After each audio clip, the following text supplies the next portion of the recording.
Hi guys, how are you all? So today's video is on 5 Guru Mantras that you should know if you want to score very good marks in your audit subject. Guys, this video is applicable to both IPCC and CA final students. Okay, so let's get into the video. The first mantra is conceptual clarity. अगर मैं कोई भी theory subject पढ़ रही हूँ तो वो theory subject में मैं जो टॉपिक पढ़ रही हूँ क्या मैं उसको सिर्फ रट रही हूँ या फिर मुझे एक्चुअली में समझ में आ रहा है कि इंटेंशन क्या है उस चैप्टर में उस टॉपिक के होने का. Why am I reading that topic? Is that topic understandable to me or not? क्या मैं उसको अच्छे से इंटरप्रेट कर पा रही हूँ या नहीं. और एग्जाम में अगर मुझसे ये क्वेश्चन पूछा जाएगा तो फिर मैं उस चीज को याद तभी कर पाऊंगी अगर मुझे वो कॉन्सेप्चुअली समझ में आया है.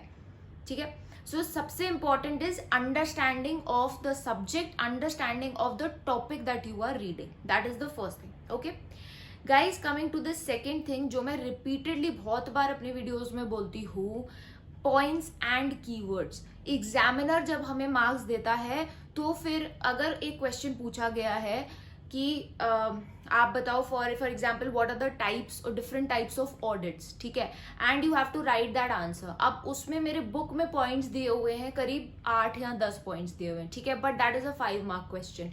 तो आप उसमें 5 to 6 पॉइंट्स आराम से लिखोगे. ठीक है, अब उसमें आप लिख रहे हो statutory audit, bank audit, internal audit. तो जो एग्जैक्ट पॉइंट जिस नाम से मेरे स्टडी मटेरियल में दिया हुआ है वही एग्जैक्ट पॉइंट का नाम मेरे आंसर शीट में होना चाहिए. That is the first important thing. So points मेरे एग्जैक्टली मैच होने चाहिए. It should be very similar to what is given in your study material. अब हम बात करते हैं पॉइंट्स के अंदर का जो कंटेंट होता है. सो पॉइंट्स के अंदर का जो कंटेंट होता है ऑब्वियसली मैं आपको रटने के लिए नहीं बोल रही हूँ. So it is not possible कि वो 100% मिलता हुआ हो आपके स्टडी मटेरियल से, लेकिन ऐसे कुछ कीवर्ड्स होते हैं जो हमें यूज करना जरूरी होता है. ठीक है, इंडिपेंडेंट कंट्रोल, इंडिपेंडेंट वैल्यूएशन, ठीक है, ऐसे करके कुछ ऐसे कीवर्ड्स होते हैं. हर पैराग्राफ में कुछ ऐसे इंपॉर्टेंट वर्ड्स होते हैं जो कि अगर हम यूज करेंगे अपने उस पॉइंट के अंदर के कंटेंट में तो हमें मार्क्स मिलेंगे. ठीक है, सो प्रॉबली आपको कीवर्ड्स एज इट इज लिखने हैं और उससे अपने आप ही वो सेंटेंसेस फ्रेम करना है. So guys, points and keywords is the main thing that you have to focus on when it comes to audit. ठीक है, third important mantra is regular revisions. आपने कितनी बार उस टॉपिक को रिवाइज किया है. The more you revise the more you retain.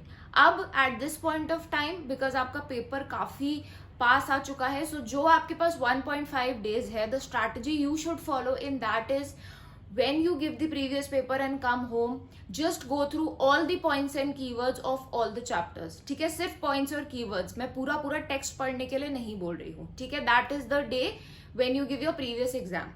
ठीक है, उसके बाद नेक्स्ट जो मेरे पास पूरा दिन होता है प्रिपरेशन के लिए, उसमें मैं सारा चैप्टर बाय चैप्टर एक बार ही फटाफट से गो थ्रू करूंगी. मतलब हर चैप्टर को मैं एक बार पूरा रीड कर लूंगी. ठीक है, व्हेन आई से पूरा रीड कर लूंगी आई मीन कि जो मैंने मार्क करके रखा है for the last day of the exam. ठीक है, पूरा रीड करने का मतलब ये नहीं है कि हम पूरे 500 पन्ने की पेजेस की बुक पढ़ने बैठ गए.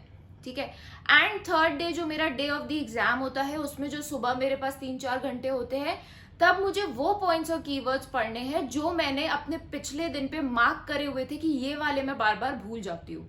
तो स्पेसिफिकली मुझे जाकर के वो रीड करने हैं. ठीक है, सो इससे क्या हो रहा है, मैं 3 times अपने पॉइंट्स एंड कीवर्ड्स को गो थ्रू कर लेती हूँ और मैं अपने वीक पॉइंट्स एंड कीवर्ड्स को स्पेशली एग्जाम वाले दिन ही एक बार गो थ्रू कर रही हूँ. ठीक है, so that is about multiple revisions.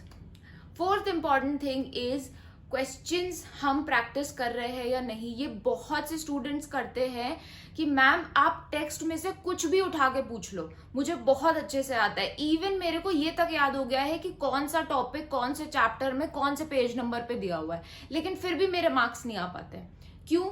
क्योंकि क्वेश्चन जब पूछा जाता है तो मेरा ये दिमाग जो है वो ये प्रोसेस ही नहीं कर पाता है कि इसका आंसर मुझे क्या लिखना है. आंसर मैं अलग से दिखा दूं और पूछ लूं तो वो मुझे तुरंत याद आ जाएगा, लेकिन मैं वो लिंक ही नहीं कर पाती हूँ कि इस क्वेश्चन का आंसर ये होना चाहिए. So interpretation of the question, linkage of the question to the content या टू द जो टेक्स्ट है हमारा बुक में वो जो हम पढ़ रहे हैं, और वो क्यों होता है? क्योंकि हम क्वेश्चंस प्रैक्टिस ही नहीं करते हैं, हम सिर्फ टेक्स्ट पे अपना मेजर टाइम फोकस करते हैं। लेकिन क्वेश्चन पेपर में क्वेश्चंस पूछे जाते हैं, डायरेक्ट क्वेश्चंस हार्डली कभी पूछे जाते हैं। इट इज ऑलवेज या तो इनडायरेक्टली पूछा जा रहा है या फिर केस स्टडी बेस्ड है, तो कौन सा ऐसे अप्लाई होना चाहिए, कौन सा प्रोफेशनल एथिक्स का क्लॉज आना चाहिए, ये सारी चीजें मेरे ब्रेन को हैबिट होनी चाहिए रिट्रीव करने के लिए। उसके लिए I need to practice the questions.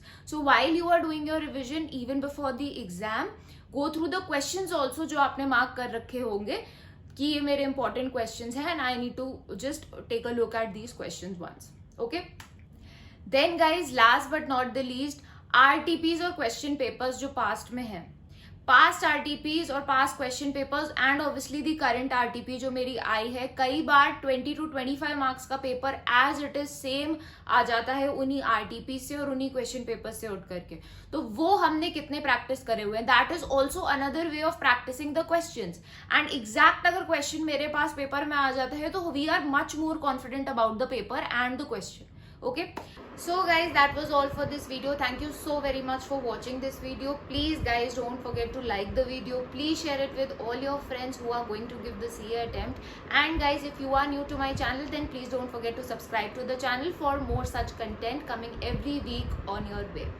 Okay guys, and lastly, please follow me on Instagram. I'm dropping below in the description box my Instagram handle and the link also which you can follow and which you can click and follow me on Instagram. Okay, so guys, thank you so much for watching. Bye bye, take care and all the very best.